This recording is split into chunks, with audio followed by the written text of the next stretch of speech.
राज्यातल्या तब्बल 56 लाख शेतकऱ्यांना दिलासा देणारा आणि 36,585 कोटी रुपयांचा आर्थिक भार उचलणारा कर्जमाफीचा ऐतिहासिक निर्णय राज्य सरकारनं जाहीर केलाय। राज्याच्या इतिहासातली ही सर्वात मोठी कर्जमाफी मानली जाते। अडचणीत सापडलेल्या शेतकऱ्यांना नव्याने उभं राहण्याची संधी देणारा हा निर्णय ठरत आहे। पाहूयात। एल निनोचा परिणाम होण्याचा अंदाज। राज्यात अनेक भागात अद्याप पेरणी योग्य पाऊस झालेला नाही। धरणांमधला पाणीसाठा गेल्या वर्षीच्या तुलनेत कमी आहे। अशा अनिश्चित परिस्थितीत राज्य सरकारनं शेतकऱ्यांसाठी मोठा निर्णय जाहीर केलाय। तब्बल 36,585 कोटी रुपयांची कर्जमाफी।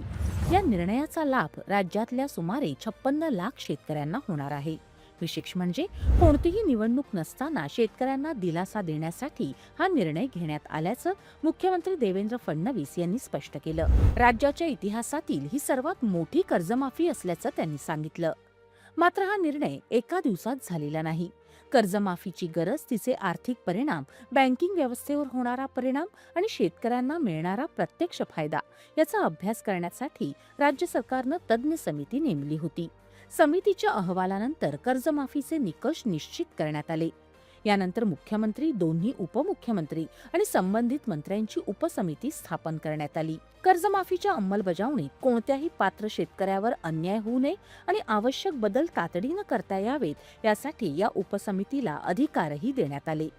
राज्य सरकारच्या मते कर्जमाफी हा कायमस्वरूपी उपाय नाही, मात्र आर्थिक संकटात अडकलेल्या शेतकऱ्याला पुन्हा उभं राहण्यासाठी आणि नव्यानं कर्ज मिळवण्याचा मार्ग खुला करण्यासाठी तो महत्त्वाचा आधार ठरतो। आपण एक कमिटी तयार केली आणि त्या कमिटीला हे काम दिलं होतं की त्यांनी शॉर्ट टर्मच्या उपाययोजना, लॉंग टर्मच्या उपाययोजना, बँकिंग सिस्टीमवर त्याचा होणारा परिणाम या सगळ्या गोष्टीचा विचार करून त्या संदर्भातला रिपोर्ट द्यावा। समितीच्या रिपोर्टच्या आधारावर काही निकष आपण यामध्ये टाकलेले आहेत, पण मला असं वाटतं की आज आपण जर विचार केला तर 36,585 कोटी रुपये आणि 56 लाख शेतकऱ्यांना या कर्जमाफीचा लाभ होणार आहे। आणि हा जो आकडा आहे आत्तापर्यंतच्या झालेल्या कर्जमाफींमधला सगळ्यात मोठा आकडा आहे। सर्वात जास्त बेनिफिशियरीज आत्तापर्यंतच्या कर्जमाफीमधले या कर्जमाफीत असणार आहेत। दरम्यान यंदाच्या मान्सूननं शेतकऱ्यांची चिंता वाढवली आहे। जून महिन्यात राज्यात सरासरीपेक्षा सुमारे 80% कमी पाऊस झाला। विदर्भ, मध्य महाराष्ट्र, कोकण आणि मराठवाड्यात पावसाची मोठी तूट नोंदवली गेली। त्यामुळे शेतकऱ्यांनी घाईघाईनं पेरणी करू नये, जमिनीत पुरेसा ओलावा निर्माण झाल्यानंतरच पेरणी करावी असं आवाहन सरकारनं केलं आहे।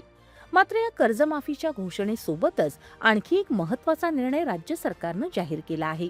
या पावसाळी अधिवेशनात सुमारे 10 महत्त्वाची विधेयकं मांडली जाणार आहेत।